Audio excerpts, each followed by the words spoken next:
Hi, this is Sammy from NZF Sounds. Today's video is going to take a look at Geist and some interesting features that you can use to inspire some creative ideas. This series of tips and tricks hopefully will focus on what I like to call complexity for free, where if you don't have a lot of ideas at a particular time, you can use your tools in such a way to inspire you, to get interesting loops or ideas for songs that you wouldn't have thought about in a normal setting where you're just looking at a blank screen. So what I did earlier was record my Nord Lead 4, recorded just some random patches that I was working on and put them into Cubase and cut them up, and this is what they sound like.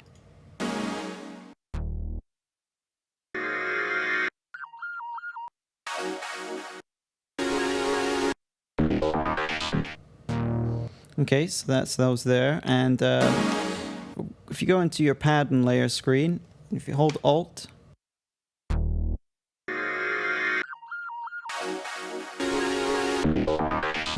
on the Mac command, you'll see that Geist will load each sample into the next open layer. Well, from here we have everything stacked up.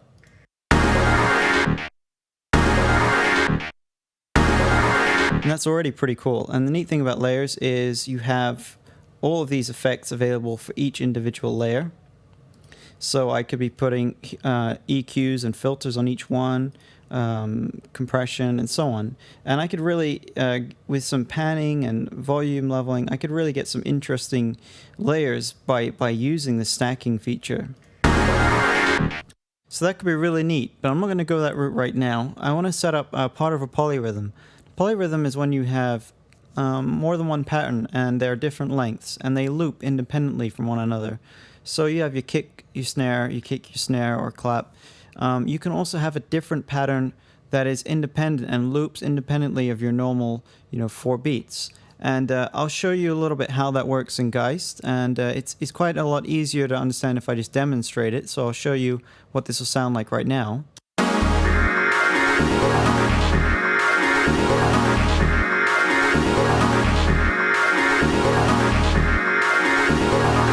So you'll notice we have 8 steps in here, and we have 8 samples, so the round robin just cycles through each sample until it gets to beat 1 again, where it repeats. And that's because we have an even number. If we take off one of these, you'll notice that it won't repeat at 1, it'll repeat on the next step. Every time it hits the 8th sample, it'll go back to 1, but that will be independent of our loop.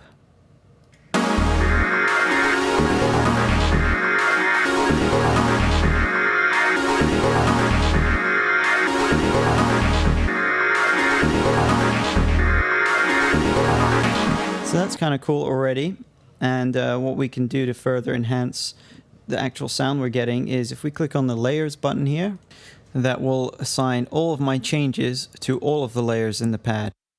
I'm also going to assign them to a choke group, which means that every time a sample is played, it will cut off the last sample that's playing, so there won't be any overlap.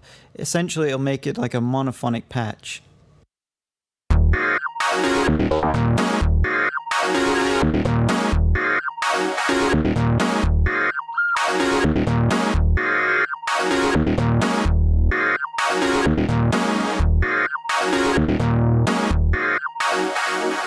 So that's pretty neat. The next thing we can do is assign a kick here. Let's see, I'm going to go with this kick here.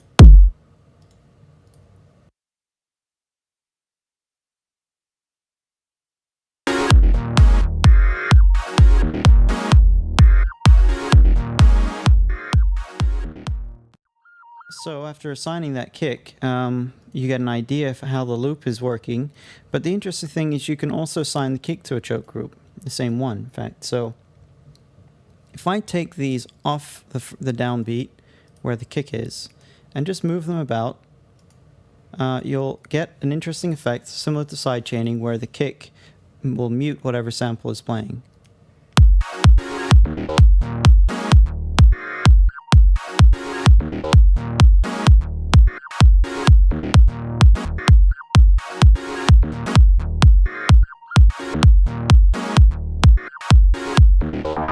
So that's pretty neat. And then what we can do is well, we can go back to our layer, and if there's any sound in particular that we don't feel is working, we can mute it too. We'll just take the layers command off first. And there we go, that's muted. Let's listen to that again.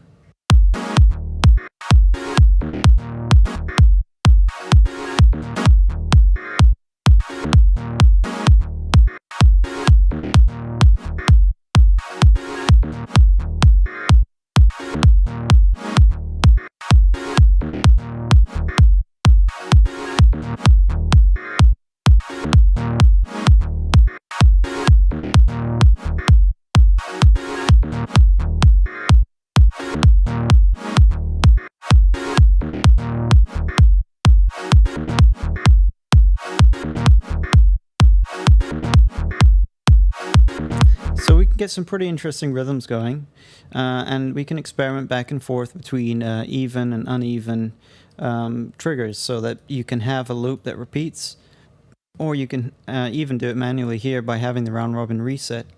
But you now also have access to true random. See, if we were to load all these sounds into an engine and just hit the remix, if we had each part on each pad, we could do something like this. And the remix makes it more or less monophonic, basically, so you have no two samples will trigger at the same time, and you could use the choke group. But it's not really random because, of course, it will repeat. And so what we could do instead is use this random function here. And it may not sound great, but the thing is that you have the ability to sample this. So you could do something like this. Let's go to our layers. I'm going to filter our kick.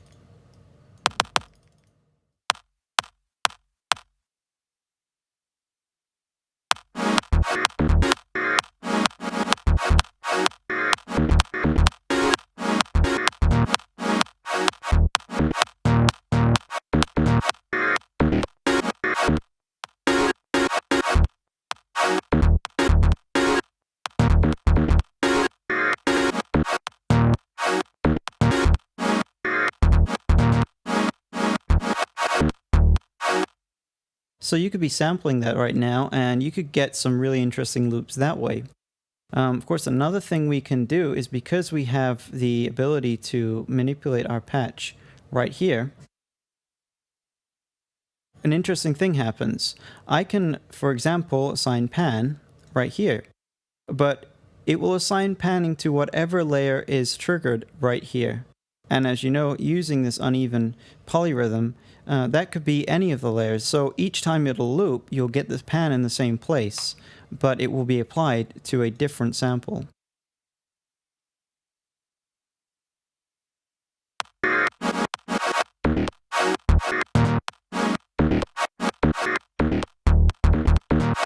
So if we go back,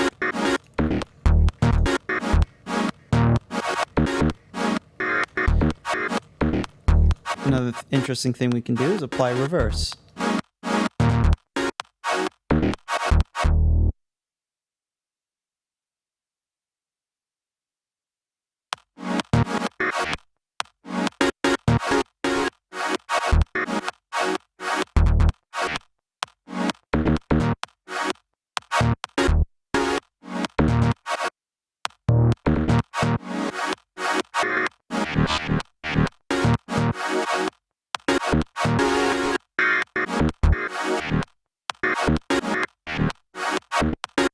So we're starting to get some really nice, complex rhythms now.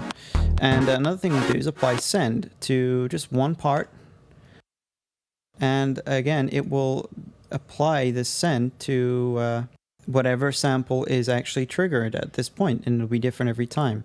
So right here on the global page, you've got your auxiliary bus. This is our send. And on here, I've got a delay.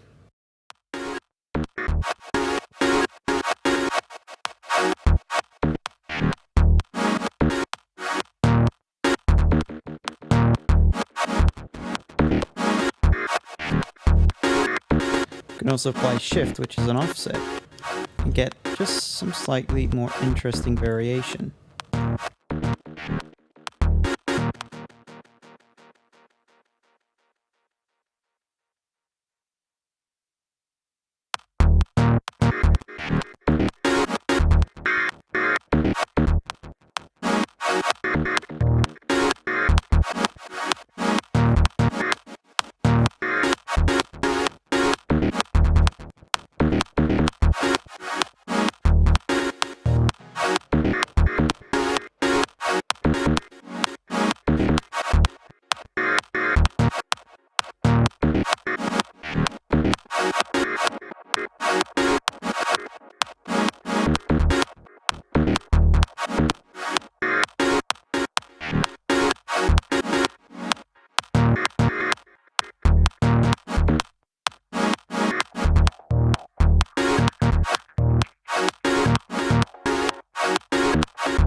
So another thing we can do is, as I said earlier, put an effect on each pad.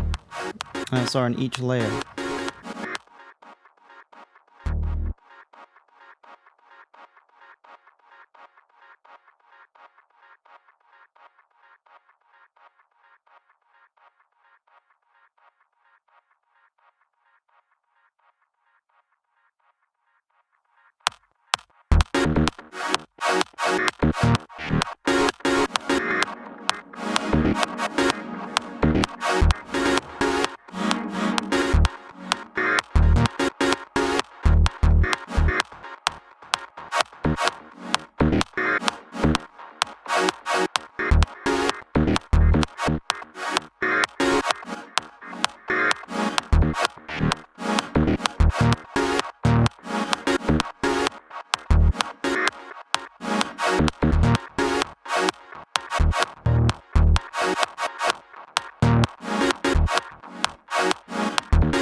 So we could listen to how that would sound with a beat, get an idea of what rhythm we've created.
Finally, because all the layers are then routed to the pad mixer, we could do something like this.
remember that all of the effects put on the pads themselves can be controlled here.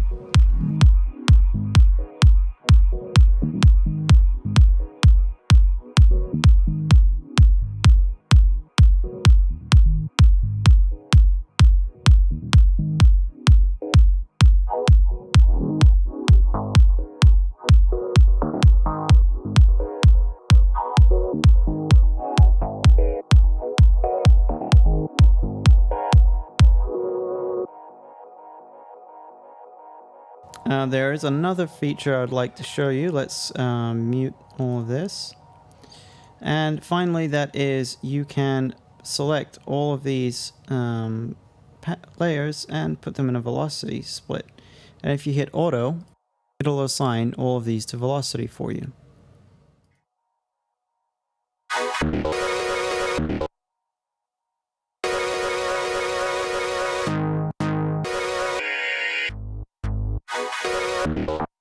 Now you can trigger them via velocity. So let's look at that.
So thank you for watching. I really hope you got something out of that. And as usual, please do comment below.